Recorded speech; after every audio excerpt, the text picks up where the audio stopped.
दोस्तों, government exam की तैयारी के लिए सब्सक्राइब कीजिए हमारे चैनल प्रिपरेशन अड्डा को और बेल आइकन दबाइए हमारी वीडियो सबसे पहले देखने के लिए।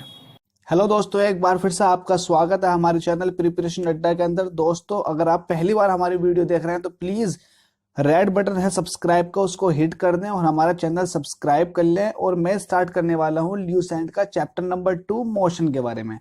दोस्तों, ये चैप्टर बहुत ज्यादा कॉन्सेप्ट अपने अंदर समाये हुए हैं। इस वीडियो को लास्ट तक देखेंगे तो आपको ज्यादा समझ में आएगा और आई थिंक सब कुछ समझ में आ जाएगा। अगर ये वीडियो आपको हिंदी में देखनी है तो मैं पहले ही अपलोड कर चुका हूँ। प्लेलिस्ट में जाएं, फिजिक्स ल्यूसेंट नोट्स में जाएं, वहां पर आपको ये पहली वीडियो के रूप में मिल जाएगी, लेकिन यहाँ पर ये इंग्लिश में बताई जाने वाली है। तो स्टार्ट करते हैं। इस वीडियो का पहला टॉपिक आता है स्केलर क्वांटिटी। तो स्केलर क्वांटिटी स्किन को बोलते हैं। दोस्तों, कुछ ऐसी फिजिकल क्वांटिटी होती हैं जिनके रिप्रेजेंटेशन के लिए सिर्फ मैग्नीट्यूड की आवश्यकता होती है और डायरेक्शन की नहीं होती। सिर्फ मैग्नीट्यूड चाहिए, डायरेक्शन नहीं चाहिए। तो ऐसी क्वांटिटीज को, ऐसी फिजिकल क्वांटिटीज को बोलते हैं स्केलर क्वांटिटी। अब स्केलर क्वांटिटीज के अंदर मैंने आपको बता दिया डायरेक्शन तो बिल्कुल नहीं चाहिए, सिर्फ उसका मैग्नीट्यूड चाहिए। तो ऐसी कौन कौन सी हो सकती है? ऐसा हो सकता है mass, speed, volume, work, time, power, energy और बहुत सारी स्केलर क्वांटिटीज होती हैं। तो मैं आपको बताने वाला हूं कि मास कैसे स्केलर क्वांटिटी है। अब देखिए, मास है तो आप कहोगे 2 kilogram mass, 3 kilogram mass, 4 kilogram mass, 5 kilogram mass, इस तरह से आप बोलोगे। क्या आप ये कहोगे 4 किलोग्राम मास ईस्ट की ओर? क्या आप ये कहोगे 2 किलोग्राम मास वेस्ट की ओर? क्या आप डायरेक्शन के साथ बोलोगे इस मास को? तो जवाब है नहीं। मास जो होता है डायरेक्शन के साथ कभी नहीं बोला जाता है। तो मास जो है वो सिंगल है, मतलब ये जो है पूरी तरह से इंडिपेंडेंट है डायरेक्शन के। जब इंडिपेंडेंट है डायरेक्शन के तो इसका मतलब ये कैसी क्वांटिटी हुई? ये हुई स्केलर क्वांटिटी। डाउट आपको होगा स्पीड में। अब देखिए, स्पीड क्या होता है? स्पीड का अगर आपको फॉर्मूला पता हो तो स्पीड होता है डिस्टेंस अपॉन टाइम। अब ये किस तरह से, स्पीड किस तरह से स्केलर क्वांटिटी बना? देखिए, टाइम जो होता है वो तो ऑलरेडी स्केलर क्वांटिटी होता है, क्योंकि टाइम जो है वो डायरेक्शन पर डिपेंड थोड़ी ना करता कि ईस्ट में इतना टाइम जाएगा, वेस्ट में इतना टाइम जाएगा। तो ये टाइम जो है किसी भी तरह से डायरेक्शन पे जो है डिपेंड नहीं करता। जब डायरेक्शन पर डिपेंड नहीं करता तो इसका मतलब स्पीड के अंदर ये टाइम होता है, तो स्पीड जो है टाइम पे डिपेंड करती है और स्पीड जो है डिस्टेंस पे डिपेंड करती है। अब डिस्टेंस किस तरह की क्वांटिटी है? अब देखिए, डिस्टेंस जो है ये होता है, डिस्टेंस जो होता है वो होता है एक्चुअल पाथ जिस पर आप ट्रेवल किए हो, वो है एक्चुअल पाथ पर आप ट्रेवल कर रहे हो तो इसकी डिस्टेंस। तो इस पर जो एक्चुअल पाथ आपने ट्रेवल किया है दैट इज कॉल्ड डिस्टेंस। तो ये डिस्टेंस है। तो एक्चुअल पाथ तो आपका जिगजैग भी हो सकता है, स्ट्रेट भी हो सकता है और रैंडमली किसी भी कर्व का हो सकता है। तो इसका मतलब क्या है, इसमें भी आपको डायरेक्शन की कोई जरूरत नहीं है। डिस्टेंस के अंदर आप ईस्ट में जा रहे हो, वेस्ट में जा रहे हो, कोई मतलब नहीं। मतलब है तो सिर्फ इस बात से कि आप एक्चुअल पाथ पर चल रहे हो। तो इसका मतलब डायरेक्शन तो इसमें भी नहीं चाहिए। तो अल्टीमेटली ये भी डायरेक्शन पर डिपेंड नहीं करता और टाइम भी डायरेक्शन पर डिपेंड नहीं करता। तो स्पीड क्या हुई? तो स्पीड किसी भी तरह से वेक्टर क्वांटिटी थोड़ी ना होगी। तो स्पीड जो है ये एक क्या हो गई? Scalar quantity. और वॉल्यूम क्या है? वॉल्यूम भी स्केलर क्वांटिटी है। इसी तरह से वर्क भी स्केलर क्वांटिटी आ जाएगा। अब वेक्टर क्वांटिटी क्या होती है? तो वे क्वांटिटी, ये वो फिजिकल क्वांटिटी जिनके रिप्रेजेंटेशन के लिए direction as well as magnitude चाहिए, मतलब उसकी वैल्यू। तो डायरेक्शन के साथ साथ मैग्नीट्यूड चाहिए। तो ऐसी फिजिकल क्वांटिटीज को बोलते हैं वेक्टर क्वांटिटी। आप फोर्स लगाते हो तो फोर्स आप एक दरवाजे के पीछे खड़े हुए हैं और मैं आपसे कहूं कि फोर्स लगाओ, तो आप मुझसे ये पूछोगे ना कि मुझे फोर्स लगाना क्या दरवाजे को खोलने के लिए है या दरवाजे को बंद करने के लिए? इसका मतलब फोर्स आपको इधर लगाना है या फोर्स इसको इधर लगाना है।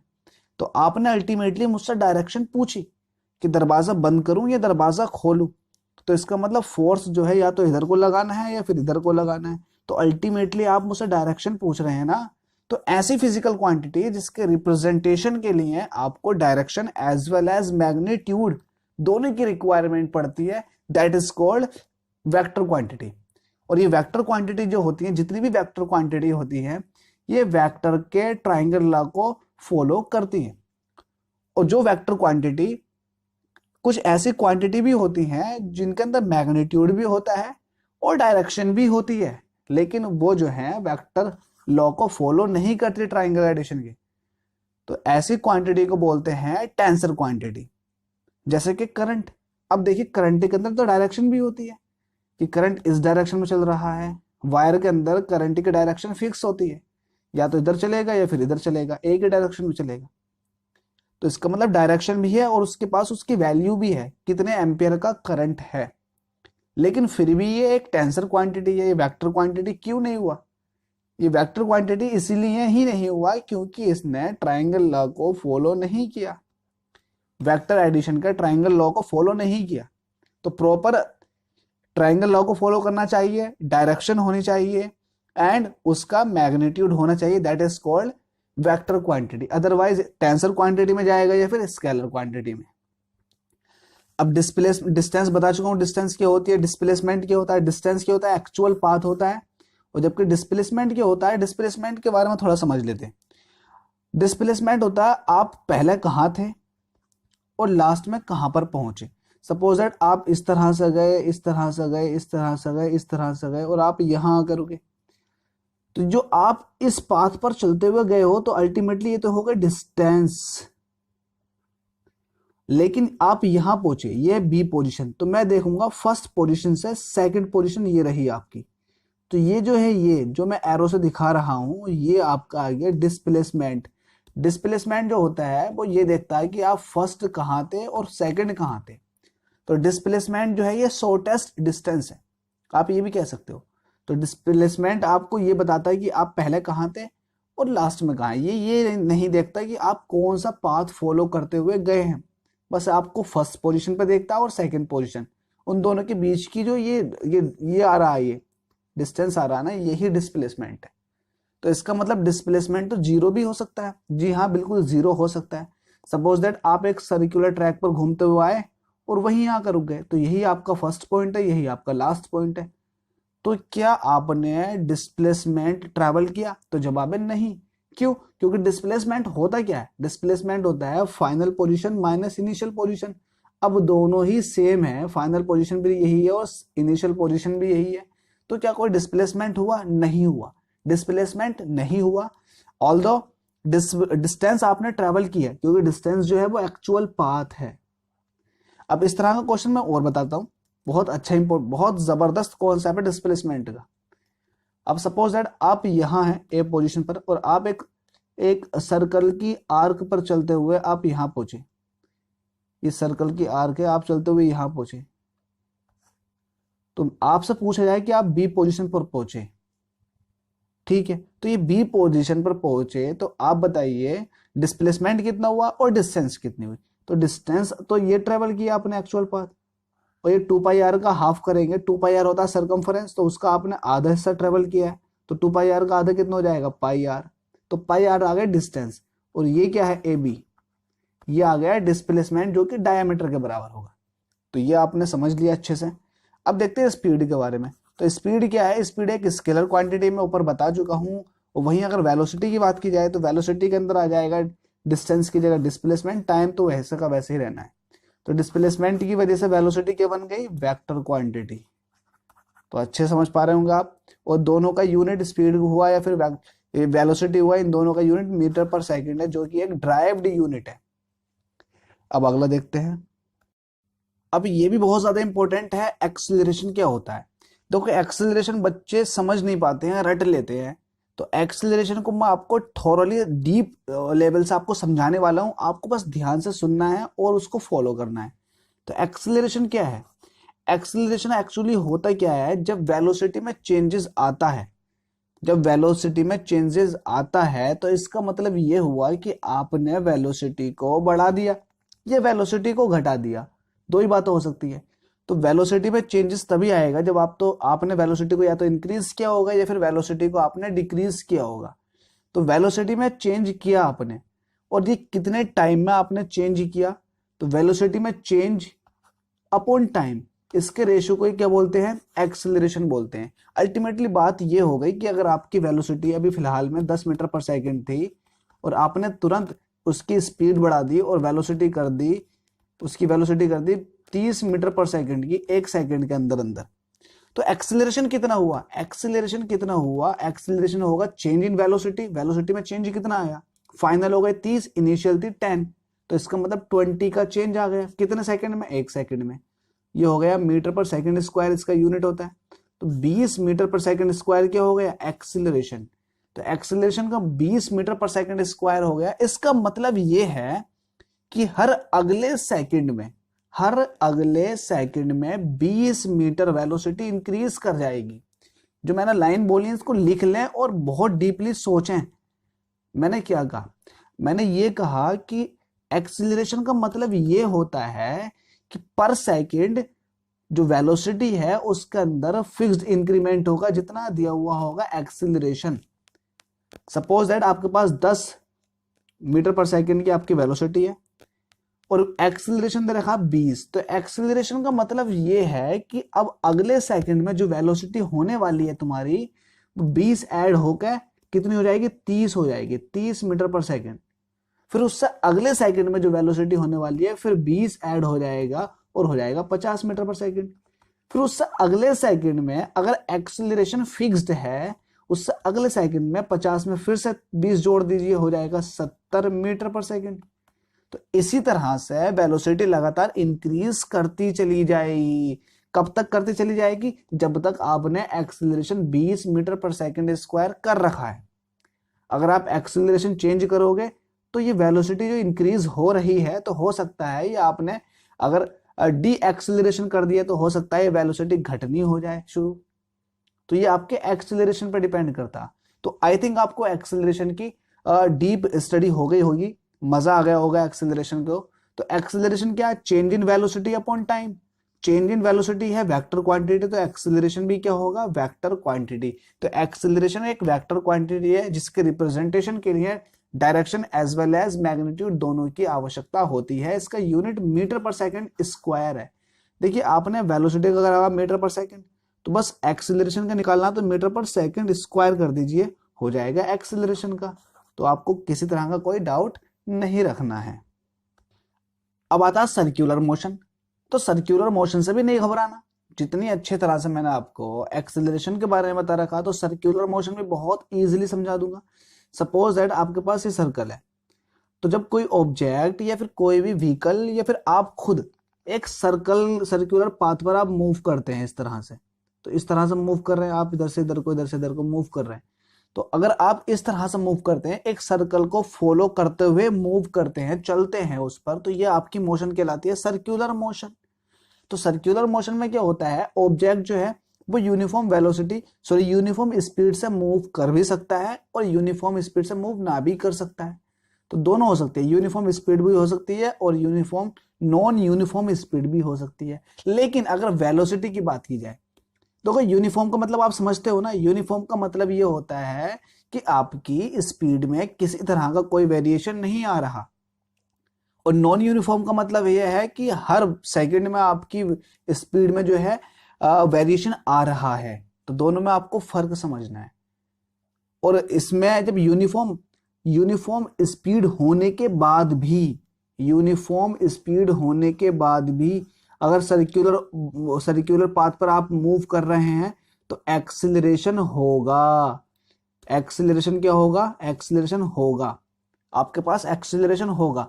देखिए एक्सीलरेशन कब नहीं होता, जब आप लीनियर पाथ पर मूव करते हैं ना, लीनियर पाथ पे, और आपकी वेलोसिटी कांस्टेंट होती है। देखो शब्दों पर ध्यान दें, वेलोसिटी कांस्टेंट है या फिर स्पीड कांस्टेंट है। स्पीड कांस्टेंट है और आप एक स्ट्रेट पाथ पर मूव कर रहे हैं, तो वेलोसिटी और स्पीड दोनों सेम ही होती है स्ट्रेट पाथ के लिए। तो इस कंडीशन में जो अगर आपकी वेलोसिटी सेम है तो एक्सीलरेशन होता है 0। क्यों 0 होता है, क्योंकि एक्सीलरेशन वही तो है जो आपकी स्पीड को बढ़ा रहा था और घटा रहा था। जब वेलोसिटी में किसी तरह का कोई चेंजेस नहीं आ रहे हैं तो इसका मतलब एक्सीलरेशन 0 है।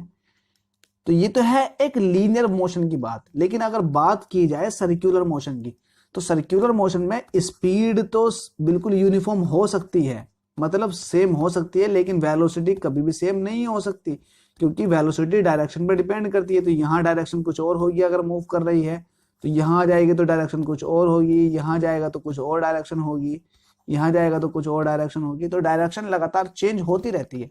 तो एक यूनिफॉर्म स्पीड से अगर मूव कर रहा है सर्कुलर पाथ पर ऑब्जेक्ट, तो उसकी वेलोसिटी लगातार चेंज होती रहती है। लेकिन इस तरह की मोशन को बोलते हैं सर्कुलर मोशन, जो कि बहुत ज्यादा इंपॉर्टेंट थी।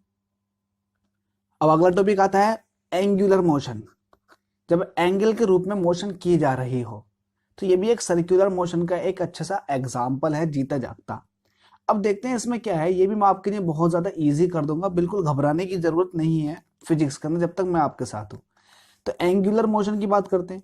तो इसमें एंगुलर मोशन कहते हैं किसको है, जब कोई भी ऑब्जेक्ट मूव करता है किसी सर्कुलर पाथ पर और एंगल सबटेंड करता है सेंटर पर, तो ये एंगल सबटेंड करता रहता है लगातार। जैसे जैसे आगे को बढ़ेगा वैसे वैसे एंगल बढ़ेगा, फिर जीरो हो जाएगा, फिर बढ़ेगा किसी पर्टिकुलर रेफरेंस के हिसाब से। तो ये इस तरह की मोशन कहलाती है एंगुलर मोशन। ये एक्चुअली सर्कुलर मोशन ही है, लेकिन हम एंगल के हिसाब से देख रहे हैं। अब इसमें पहला जो पॉइंट आता है वो आता है एंगुलर वेलोसिटी, जो कि बहुत ज्यादा इंपॉर्टेंट है। तो एंगुलर वेलोसिटी कहते हैं किसको है, एंगुलर वेलोसिटी को रिप्रेजेंट करते हैं ओमेगा से। ये डब्ल्यू जो है ये ओमेगा है, ओमेगा से रिप्रेजेंट करते हैं। अब ओमेगा होता कितना है, ओमेगा होता है कि जितनी टाइम में ये एंगल सबटेंड किया है ऑब्जेक्ट ने, क्योंकि यहां से स्टार्ट हुआ होगा, ए पोजीशन से बी पोजीशन पर पहुंचा होगा, पहुंचने में कुछ ना कुछ टाइम तो लगा होगा, बिल्कुल हाँ लगा होगा। तो कितने टाइम में ऑब्जेक्ट ने ये थीटा एंगल ट्रेवल किया, तो ये होती है इसकी एंगुलर वेलोसिटी। एंगुलर वेलोसिटी का ही फॉर्मूला आपको समझ में आ गया, omega is equal to theta upon T.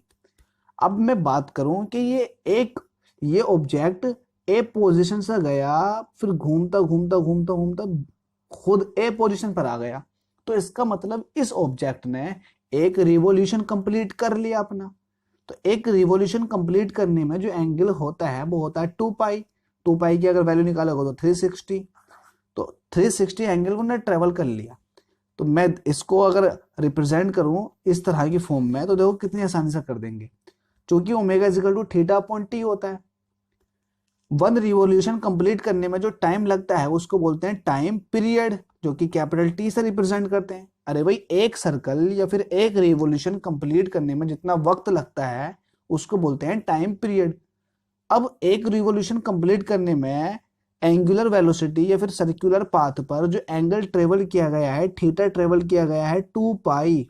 अब देखो 2 पाई कहां से आ गया, अरे भाई एंगल जो है वो तो 2 पाई हो जाएगा ना, यही तो एंगल होता कि कितना ट्रेवल किया। अब एक रिवॉल्यूशन में तो 2 पाई एंगल ट्रेवल करेगा, तो एक रिवॉल्यूशन में लगने वाले टाइम को क्या कहा जाएगा, वो कहा जाएगा टाइम पीरियड, कैपिटल टी। तो ओमेगा क्या हो गया, ओमेगा हो गया 2 पाई अपॉन टी।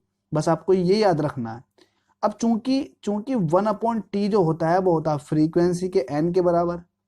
1/t किसके बराबर होता है, फ्रीक्वेंसी के बराबर। तो ये ओमेगा बराबर, इसको मैं जगह नहीं रही तो यहाँ को समझा देता हूँ। तो ओमेगा बराबर कितना हो जाएगा, 2 पाई अपॉन टी था, तो ओमेगा हो जाएगा 2 पाई इंटू एन। ये एन कहाँ से आ गया, अरे भाई ये 1/t समथिंग अपॉन टी ये है ना, अपॉन में टी है, तो 1/t के बराबर एन होता है, फ्रीक्वेंसी होती है। मैंने फॉर्मूला यहाँ लिख रखा। टाइम पीरियड का रेसिप्रोकल बोलते हैं फ्रीक्वेंसी को। एन रिप्रेजेंट कर रहा है फ्रीक्वेंसी को और टी कर रहा है टाइम पीरियड को। टाइम पीरियड का रेसिप्रोकल होता है फ्रीक्वेंसी और फ्रीक्वेंसी का रेसिप्रोकल होता है टाइम पीरियड। तो ये थी एंगुलर वेलोसिटी, जो N T is equal to 1 यहाँ से दिखा रहा हूँ, बता चुका हूँ, और omega is equal to 2 pi N. ये बहुत ही इंपॉर्टेंट है भाई। पिछली बार अभी जो एग्जाम हुआ था साइंटिफिक असिस्टेंट का, जो एसएससी ने कराया था, उसमें इस तरह की चीजें बहुत ज्यादा पूछी गई थी। यही सब चीजें पूछी गई थी कि एन क्या है, एन किस चीज को रिप्रेजेंट करता है, कैपिटल टी किस चीज को रिप्रेजेंट करता है। अब एक रिलेशनशिप होती है एंगुलर वेलोसिटी और लीनियर वेलोसिटी में, जिसको होता है v इज इक्वल टू होता है आर ओमेगा। ये एक फॉर्मूला होता है v is equal to R omega. v क्या है, लीनियर वेलोसिटी, ओमेगा क्या है, एंगुलर वेलोसिटी, आर क्या है, रेडियस है जिस पर जो सर्कुलर पाथ बनाया है सर्कल क्योंकि सर्कुलर पाथ पर जो वेलोसिटी आई है ओमेगा, वो और लीनियर वेलोसिटी में रिलेशनशिप है।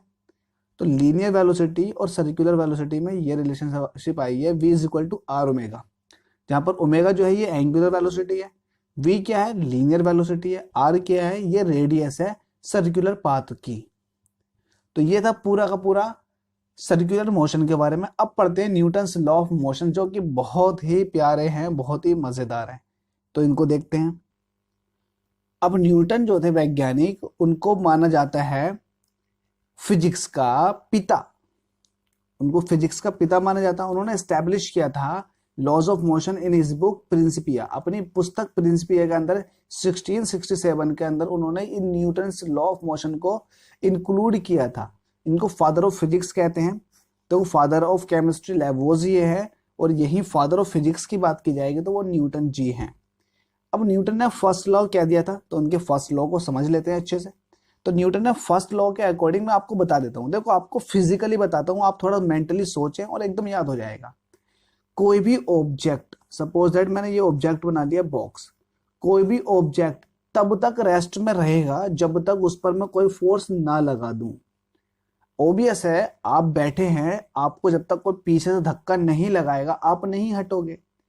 जब तक आप अपनी मर्जी से खड़े नहीं होगे तब तक आप खड़े नहीं होगे। जब तक आप अपनी जो भुजाएं हैं, अपनी मसल से फोर्स नहीं लगा देते हैं, तब तक आप खड़े नहीं होगे। तो आपने इंटरनली फोर्स लगाया ना, तभी तो आपकी पोजीशन चेंज हो गई, तभी आपकी स्टेट चेंज हो गई।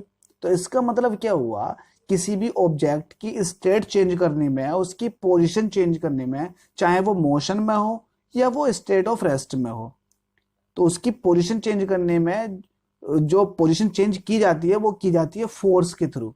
तो यही बता रहे हैं फर्स्ट लॉ ऑफ मोशन में कि फोर्स वो चीज है, या फिर फर्स्ट लॉ ऑफ मोशन वो है कि अगर कोई भी ऑब्जेक्ट रेस्ट में है तो वो रेस्ट में ही रहेगा, और मोशन में है तो मोशन में ही रहेगा, जब तक कि उस पर एक एक्सटर्नल एजेंसी वर्क ना करेगी, जिसको फोर्स बोलते हैं।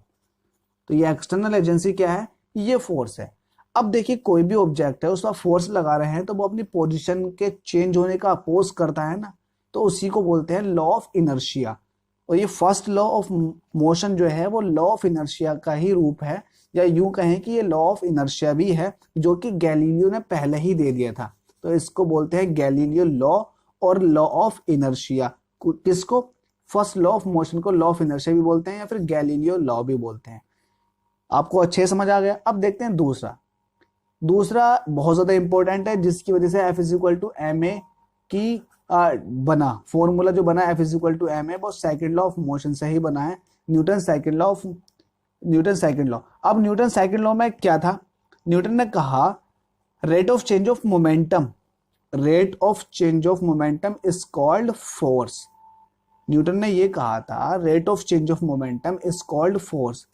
तो पहले मोमेंटम समझ लेते हैं। मोमेंटम होता है मास इंटू वेलोसिटी, तो मास इंटू वेलोसिटी को बोलते हैं मोमेंटम।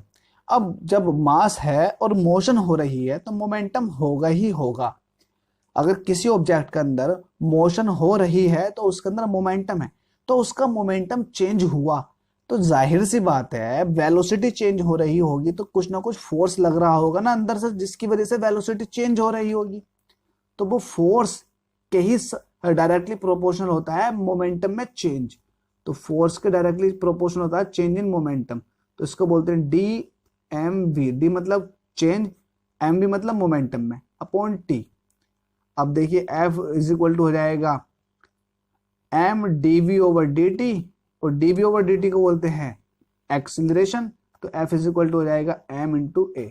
तो ये था second law of motion, second law of Newton. Sorry, motion के नहीं है ये, मोशन के अलग नियम है, ये है न्यूटन के, सेकेंड लॉ ऑफ न्यूटन। तो फर्स्ट लॉ ऑफ न्यूटन हो गया, और सेकेंड लॉ ऑफ न्यूटन मैं आपको बता ही चुका हूं। ठीक है, अब न्यूटन का लॉज ऑफ मोशन के बारे में पढ़ रहे थे, और यहां पर मैं न्यूटन के लॉ बता चुका आपको। तो first law of Newton Galileo law कहलाता है, लॉ ऑफ इनर्शिया भी कहते हैं, और दूसरा कहलाता है F is equal to M A. और तीसरे की अगर बात की जाएगी तो वो होता है law of action and reaction. जितनी आप एक्शन लगाओगे उतनी रिएक्शन लगेगी, ये थर्ड लॉ है न्यूटन का थर्ड लॉ है। अब कुछ देख लेते हैं यहाँ पर इनर्शिया के बारे में देख लेते हैं। तो इनर्शिया क्या होता है, ये हर बॉडी की अपनी एक प्रॉपर्टी होती है। देखिए हर बॉडी की अपनी ये प्रॉपर्टी होती है कि अगर उस पर आप फोर्स लगाओगे ना तो वो अपनी स्टेट चेंज होने का अपोज करेगी, अपनी स्टेट चेंज होने का अपोज करेगी। सपोज दैट आप एक बहुत बड़ी कार के ऊपर फोर्स लगाओ तो क्या वो कार हिलेगी आपसे? तो जवाब है आप वो कार नहीं हिला सकते। क्यों नहीं हिला सकते?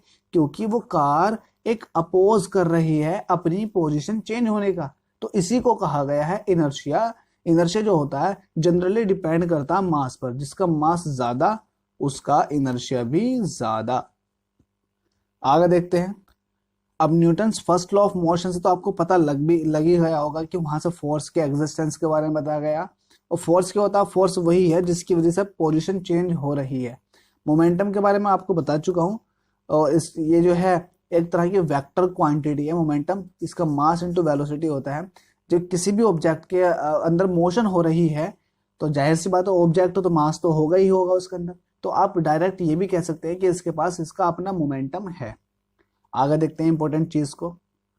अब यहाँ पर आया है second Newton second law of motion. तो इसको हम डिस्कस कर चुके हैं।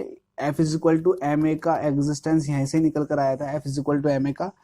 तो ये तो मैं आपको बता चुका हूँ। अब इसके बारे में देखते हैं। न्यूटन थर्ड लॉ के बारे में देख चुका हूँ। ये law of action and reaction भी कहलाता है।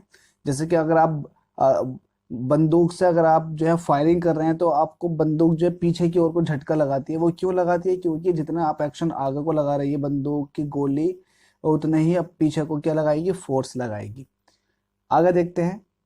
जो आगे इंपॉर्टेंट है वो ये है कि principle of conservation of linear momentum. Linear momentum का प्रिंसिपल कंजर्वेशन का। देखिए लीनियर मोमेंटम जो है ना वो कंजर्व रहता है। इसकी प्रॉपर्टी है कि कंजर्व रहता है। और कब रहता है? जब किसी भी तरह का सिस्टम है आपके पास किसी भी तरह का सिस्टम है, या फिर यूं कहें कि एक बंद कमरा है, बंद कमरे के अंदर अगर मैं मॉलिक्यूलर लेवल से देखूं, मतलब आप एटम्स को जूम करके देखिए, एक एक ये कल्पना है, कल्पना के थ्रू सोचिए। तो उसके अंदर क्या होगा? एटम्स इस तरह से मूव करते हुए दिखाई देंगे। ये ए है एटम, ये बी है एटम, ये सी है, ये डी है। तो ये एटम इस तरह से मूव करते हुए दिखाई देंगे। देखो मूव लगातार करते रहते हैं क्योंकि ये ब्राउनी मोशन होती है। तो ये मूव करते रहते हैं। ये मूव कर रहे हैं तो इनका अपना खुद का मोमेंटम भी होगा। और मैं बाहर से किसी तरह का कोई फोर्स नहीं लगा रहा हूं। ध्यान रहे, बाहर से किसी तरह का कोई फोर्स नहीं लग रहा है। तो इसका अपना खुद का इनिशियल मोमेंटम होगा, इसका भी अपना इनिशियल मोमेंटम होगा। अब इत्तेफाक से ये आपस में टकरा जाते हैं। तो टकराने के बाद भी इसका मोमेंटम होगा, टकराने के बाद इसका भी मोमेंटम होगा। अब ये है इसका मोमेंटम भी बदल गया होगा, इसका मोमेंटम भी बदल गया होगा, लेकिन इन दोनों के इनिशियल मोमेंटमों का सम इन्हीं दोनों के फाइनल मोमेंटम के सम के इक्वल होगा। इसी को बोलते हैं law of conservation of linear momentum. अगर ए बॉडी का इनिशियल मोमेंटम m1 है और बॉडी बी का इनिशियल मोमेंटम m2 है, तो इनके ये इनिशियल मोमेंटम का सम हो गया। तो ये होगा फाइनल मोमेंटम के सम के m1v1 plus m2v2। Final velocity है ना v, u क्या है? Initial velocity. तो ये इसका जो है law of conservation of linear momentum है। तो law of conservation of linear momentum I think आपको अच्छे से समझ में आ गया होगा। नहीं आया तो एक बार वीडियो को थोड़ा पीछे ले आकर इसको दोबारा से सुनिएगा, आपको समझ आ जाएगा। अब इंपल्स क्या होता? इंपल्स कुछ नहीं होता। मैं आपको मोमेंटम पढ़ा चुका हूं। मोमेंटम क्या होता है? मोमेंटम होता है मास इनटू वेलोसिटी। देखिए आप चल रहे हैं, आपका अपना कुछ ना कुछ मोमेंटम है, और अभी आपके पीछे कोई कुत्ता लग जाए तो आपकी वेलोसिटी बहुत तेज हो जाएगी, आप बहुत तेजी से भागोगे। तो इसका मतलब क्या हुआ? इसका मतलब ये हुआ कि आपका मोमेंटम बढ़ चुका है, आपकी वेलोसिटी बढ़ गई। तो आपका मोमेंटम चेंज कितना हुआ? तो मैं चेक करूंगा कि आपकी फाइनल वेलोसिटी कितनी है ना। तो फाइनल मोमेंटम में से इनिशियल मोमेंटम को माइनस कर दो तो इतना मोमेंटम चेंज हुआ। तो इसी को बोलते हैं इम्पल्स आई। तो इम्पल्स क्या होता है? चेंज इन मोमेंटम को बोलते हैं इम्पल्स। इसको रफ कर देता हूँ, मजा तभी आएगा। तो चेंज इन मोमेंटम को बोलते हैं इम्पल्स। इसका एक फॉर्मूला होता है इम्पल्स का, फोर्स इनटू टाइम। तो ये इंपॉर्टेंट फॉर्मूला जिसको मैंने बॉक्स के अंदर बंद किया है, इसको ध्यान से देख लें और फोटो खींच लें। और ये एक वेक्टर क्वांटिटी होती है, क्योंकि मोमेंटम खुद एक वेक्टर क्वांटिटी है, तो इम्पल्स भी वेक्टर क्वांटिटी होता है। और इसका यूनिट कैसे निकलेगा, फोर्स इनटू सेकंड। फोर्स का हो गया न्यूटन इनटू सेकंड। अब अगला टॉपिक आता है सेंट्रीपिटल फोर्स। सेंट्रीपिटल फोर्स क्या होता है दोस्तों? सेंट्रीपिटल फोर्स को समझने के लिए आपने मौत का कुआं देखा होगा, जिसके अंदर क्या होता है, गाड़ी चलाते हैं लोग। बड़ी हिम्मत होती है उन लोगों को यार, गाड़ी चलाते हैं मौत के कुएं के अंदर, कुछ इस तरह का होता है और गाड़ी चलाते हैं इस तरह से। या आपके पास एक बहुत बड़ी स्ट्रिंग है, रस्सी है, और आपने यहाँ से पकड़ रखी है, इसको घुमा रहे हैं, तो आप इस तरह से घुमाओगे तो क्या होगा, ये पत्थर जो होगा ये बाहर को भागने की कोशिश करेगा, इस पे एक बाहर को फोर्स लग रहा होगा। लेकिन आप यहाँ से होल्ड किए हुए हैं, यहाँ से होल्ड किए हुए हैं, तो आप भी एक फोर्स लगा रहे होंगे। तो आपका जो फोर्स है वो इस ऑब्जेक्ट को एक सर्कुलर पाथ पर रोटेट करने के लिए मजबूर कर देगा। तो ये फोर्स जो हुआ, इस फोर्स को बोलेंगे सेंट्रीपिटल फोर्स। क्या समझे आप? सेंट्रीपिटल फोर्स समझे आप कि सेंट्रीपिटल फोर्स होता क्या है? तो when a body travels along a circular path, its velocity changes continuously. Naturally, an external force always act on the body towards the center of the path. Centre की तरफ को लगा है ये, इसी को बोलते हैं centripetal force. The external force required to maintain the circular motion of the body is called a centripetal force. ये circular motion को मेंटेन करने के लिए जो फोर्स लग रहा है, इसको बोलते हैं सेंट्रीपिटल फोर्स, जिसकी वैल्यू होती है F = mv²/r, जहां पर r जो है वो रेडियस है इस सर्कुलर ट्रैक की जो कि बना है। अब एक होता है सेंट्रीफ्यूगल फोर्स। देखिए, सेंट्रीपिटल फोर्स आप समझिएगा, और एक होता है सेंट्रीफ्यूगल फोर्स। तो सेंट्रीफ्यूगल फोर्स ये भी बड़ा मजेदार फोर्स है, इसके बारे में देख लेते हैं। In applying the Newton's law of motion we have to consider some forces which can not be assigned to any object in the surrounding. These forces are called pseudo forces और inertial forces। क्या होता है, कुछ force ऐसे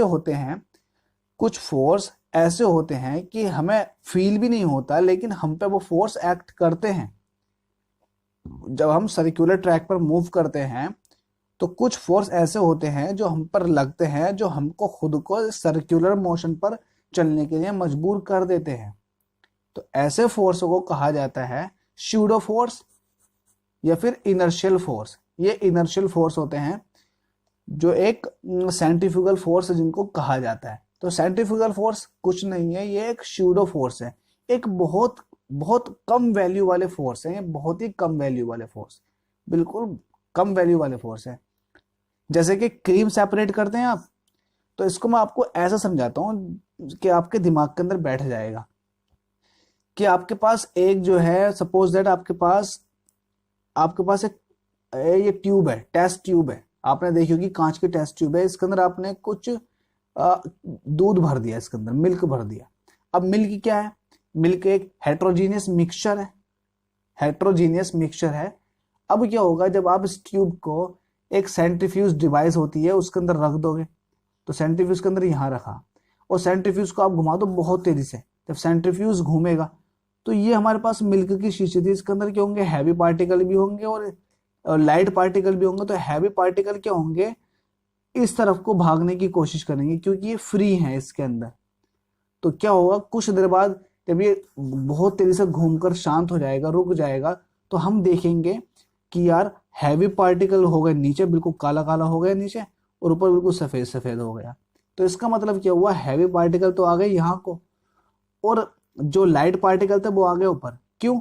क्योंकि ये circular track पर घूमेगा तो ये हैवी पार्टिकल तो भागने की कोशिश करेंगे ना इस तरफ को, तो इस पर एक फोर्स लग रहा होगा ना, जो इसको धक्का लगा रहा होगा, इस पाथ से दूर करने की कोशिश कर रहा होगा। मतलब कहने की बात यह है, इस पर एक फोर्स लग रहा होगा, एक स्यूडो फोर्स। इस स्यूडो फोर्स को ही बोलते हैं सेंट्रीफ्यूगल फोर्स। तो सेंट्रीपिटल और सेंट्रीफ्यूगल में आप फर्क समझ लें। तो क्रीम सेपरेटिंग टेक्निक जो होती है वो सेंट्रीफ्यूगल फोर्स ही होता है, जो एक स्यूडो फोर्स होता है। तो ये आपको अच्छे समझ में आ गया होगा। देखो भाई, लग रहा ना यहाँ ये पार्टिकल्स होंगे तो इन पर फोर्स नहीं लगेगा, क्योंकि ये तो फ्री है। तो इन फ्री पर तो फोर्स लग रहा है, क्योंकि ये जो है अब इस तरफ को घूमेगी, पूरी एक बहुत बड़े ट्रैक पर घूमेगी, जैसे कि यहाँ घूम रही थी। अगर आपको इतने भी नहीं समझ में आए तो आप एक सेंट्रीफ्यूज सर्च कर लेना और उसकी एक वीडियो देख लेना, बहुत अच्छे से समझ में आ जाएगा। अगर नहीं समझ में आया है तो या फिर कमेंट बॉक्स में कमेंट कर देना, आपको समझ में आ जाएगा। अब देखते हैं moment of force. Moment of force क्या होता है? तो मोमेंट ऑफ फोर्स, पहले इसको रफ कर देता हूं ऊपर वाले हिस्से को।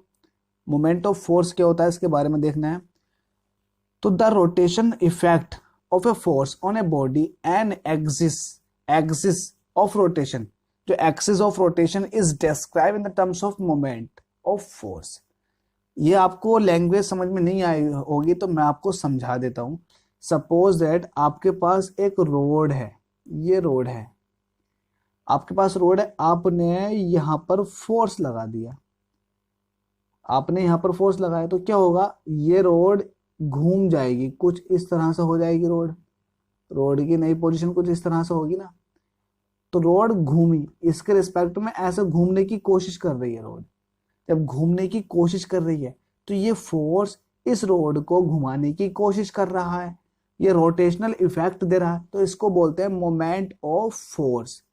फोर्स का मोमेंट, जैसे कि दरवाजे होते हैं, नहीं दरवाजे होते तो दरवाजे एक तरफ से हिंज होते हैं और आप एक तरफ से ही फोर्स लगाते हो, खोलते हो बंद करते हो, खोलते हो बंद करते हो। तो ये क्या हुआ, तो ये जो होगा यही तो होगा मोमेंट ऑफ फोर्स। आपने यहाँ से फोर्स लगाया और इसको घुमा दिया, इस दरवाजे को इस फोर्स ने घुमा दिया, तो ये है moment of force. Moment of force जो लगता है वो लगता है, मैं आपको थोड़ा सा इसके बारे में बता देता हूँ। मोमेंट ऑफ फोर्स किसी भी ऑब्जेक्ट की डिस्टेंस के, या फिर आप यूं कहे उसकी लेंथ के परपेंडिकुलर डायरेक्शन में लगता है, परपेंडिकुलर डायरेक्शन में लगता है। इसको हम रिप्रेजेंट करते हैं टो से। तो टो इज इक्वल टू होता है एफ इंटू डी। टो क्या होता है, मोमेंट ऑफ फोर्स होता है, जो कि एफ इंटू डी होता है। समझ गए आप अच्छे से? बिल्कुल आप समझ गए। इसका एग्जांपल आपको बताऊं, आप जो है कोई भी टंकी वगैरह खोलते हैं तो टंकी में इस तरह से उसका कैप होता है और इसको आप घुमाते हैं। घर में जो टंकियां लगी हुई होती हैं तो आप इधर से फोर्स लगाते हैं, इधर से फोर्स लगाते हैं। तो देखिए आपने ये कपल लगा दिया ना, तो ये अगर एक की बात करूं तो ये है मोमेंट ऑफ फोर्स, तो ये भी मोमेंट ऑफ फोर्स लगा रहा। तो ये दो मोमेंट ऑफ फोर्स लग गए, एक इस तरफ लग गया और एक इस तरफ लग गया। तो देखो ये ऑब्जेक्ट को घुमाने की कोशिश नहीं करेगा, तो जवाब है बिल्कुल सही कि ये घुमाने की कोशिश करेगा। तो ये मोमेंट ऑफ फोर्स ही है। आगे देखते हैं।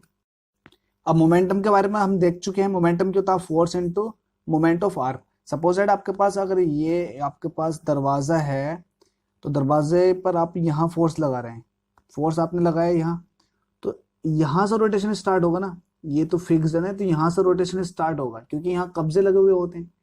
तो ये जहां से रोटेशन स्टार्ट हो रहा है, यहां से लेकर यहां तक की डिस्टेंस, और ये परपेंडिकुलर फोर्स, तो ये फोर्स इनटू परपेंडिकुलर डिस्टेंस क्या कहलाती है, perpendicular distance. Perpendicular word use कर रहा हूं ना मैं, ये बहुत इंपॉर्टेंट है मोमेंट ऑफ फोर्स के लिए।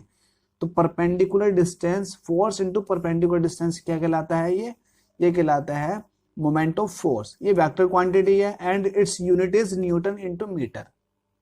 अगला टॉपिक आता है सेंटर ऑफ ग्रेविटी। देखिए centre of gravity, the centre of the gravity of a body is that point through which the entire weight of a body acts. Suppose that ये कोई body है तो इसका एंटायर वेट जो है यहाँ पर एक्ट कर रहा है, that is called centre of gravity. अब एंटायर फोर्स यहाँ एक्ट कर रहा है, इसका मतलब क्या हुआ, सेंटर ऑफ ग्रेविटी की बात कर रहे हैं तो इसका मतलब ये हुआ कि ये पॉइंट ही तो है जिसको अर्थ की ग्रेविटी अट्रैक्ट करेगी, अर्थ जो है इसको खींचेगी। तो सारा का सारा फोर्स जो है इस बॉडी का यहाँ पर एक्ट कर रहा है जिसको अर्थ खींच रही है। तो ये क्या कहलाएगा, ये कहलाएगा सेंटर ऑफ ग्रेविटी। अब देखिए मुझे इस ऑब्जेक्ट को इक्विलिब्रियम की पोजीशन पर रोकना है, तो इक्विलिब्रियम की पोजीशन पर रोकने के लिए मुझे इतना ही फोर्स लगाना होगा, वो भी कहाँ को, अपवर्ड डायरेक्शन में। तो ये इक्विलिब्रियम की पोजीशन पर आ जाएगी। क्यों, क्योंकि एक्शन रिएक्शन के इक्वल हो जाएगा। तो समझ रहे हैं ना आप, क्या होता है, सेंटर ऑफ ग्रेविटी होता है through which the entire weight of the body acts downward direction. ठीक है, अब इसका ओरिएंटेशन चेंज कर दोगे तो इसका ये पॉइंट जो है, ये पॉइंट चेंज नहीं होगा। तो आप कितना भी ओरिएंटेशन चेंज कर दीजिए, उसका सेंटर ऑफ ग्रेविटी चेंज नहीं होगा किसी भी ऑब्जेक्ट का। अब आता है इक्विलिब्रियम। तो इक्विलिब्रियम दो तरह के होते हैं, एक होता है स्टेबल इक्विलिब्रियम और एक होता है अनस्टेबल इक्विलिब्रियम। इसको आप एग्जांपल के थ्रू समझेंगे तो बहुत जल्दी से समझ में आ जाएगा। तो पहला बनाते हैं स्टेबल इक्विलिब्रियम का। तो मेरे पास सपोज दैट ये एक बाउल है और ये एक बॉल है। बाउल के अंदर एक छोटी सी बॉल है। मैंने इस बॉल को यहाँ से ड्रॉप कर दिया तो बॉल क्या होगी, यहाँ से ऊपर को जाएगी, फिर ऊपर से नीचे को आएगी। ऐसे इसकी स्लो मोशन होते होते ये बीच में रुक जाएगी यहाँ पर गड्ढे के अंदर। तो देखिए आपने इसकी मीन पोजीशन को डिस्टर्ब किया था। मीन पोजीशन को डिस्टर्ब करने के बाद भी ऑब्जेक्ट कुछ टाइम बाद अपनी मीन पोजीशन को दोबारा से गेन कर लेता है। तो इस तरह के इक्विलिब्रियम को बोलते हैं स्टेबल इक्विलिब्रियम। ठीक है, थ्योरी में क्या लिखा हुआ मुझे नहीं पता, आप खुद पढ़ लें। और अनस्टेबल इक्विलिब्रियम क्या होगा, सपोज दैट मेरे पास ये कोई बाउल है, इस बाउल को मैंने उल्टा कर दिया और मैंने इस ऑब्जेक्ट को रखा बिल्कुल टॉप पोजीशन पर। अब क्या है, मैंने इसको थोड़ा सा फोर्स लगा के इसकी पोजीशन को डिस्ट्रक्ट कर दिया। तो जैसे ये ऑब्जेक्ट पर फोर्स लगाऊंगा तो इसकी पोजीशन जो हो जाएगी डिस्टर्ब हो जाएगी। तो ये ऑब्जेक्ट यहाँ गिर जाएगा, यहाँ को आ जाएगा। क्या अब ये बॉल दोबारा से ऊपर को जाएगी, तो जवाब है नहीं। तो ऐसे इक्विलिब्रियम को बोलते हैं अनस्टेबल इक्विलिब्रियम, जिसमें ऑब्जेक्ट अपनी इनिशियल पोजीशन को गेन नहीं कर पाता है। और न्यूट्रल इक्विलिब्रियम जो होता है, मीन पोजीशन पर रहता है ऑब्जेक्ट, वो हो गया न्यूट्रल इक्विलिब्रियम। ठीक है, अब ये क्या है, condition for stable equilibrium. Stable equilibrium मतलब घूमता घामता अपनी पहली पोजीशन पर आ गया। इसकी लिए कंडीशंस हैं। क्या है condition, the centre of the gravity of the body should be at the minimum height. देखो सेंटर ऑफ ग्रेविटी क्या है, मिनिमम हाइट पर होना चाहिए। बिल्कुल सही बात है, मिनिमम हाइट पर है। अरे भाई यहाँ से मिनिमम हाइट पर है ना सेंटर ऑफ ग्रेविटी, क्योंकि ऑब्जेक्ट यहाँ है स्टेबल इक्विलिब्रियम में। और यहाँ होता ऑब्जेक्ट तो देखो मैक्सिमम हाइट पर होता, लेकिन यहाँ है तो मिनिमम हाइट पर है। The vertical line passes through the centre of gravity of the body should pass through the base of the body. तो सेंटर ऑफ ग्रेविटी जो पास हो रही है बॉडी के अंदर से, वो बॉडी के बेस से भी पास हो रही है। बॉडी ये है, बॉडी ये रही है और ये पूरा सिस्टम का बेस है। तो बिल्कुल दूसरी कंडीशन भी फॉलो है। अभी चैप्टर नंबर 3 आता है, ये चैप्टर हम 3 अगली वीडियो में देखेंगे। इस वीडियो में फिलहाल इतना ही। दोस्तों अगर आप पहली बार आए हैं तो प्लीज सब्सक्राइब कर दें, आप ही के लिए इतनी मेहनत की जा रही है। Thank you so much.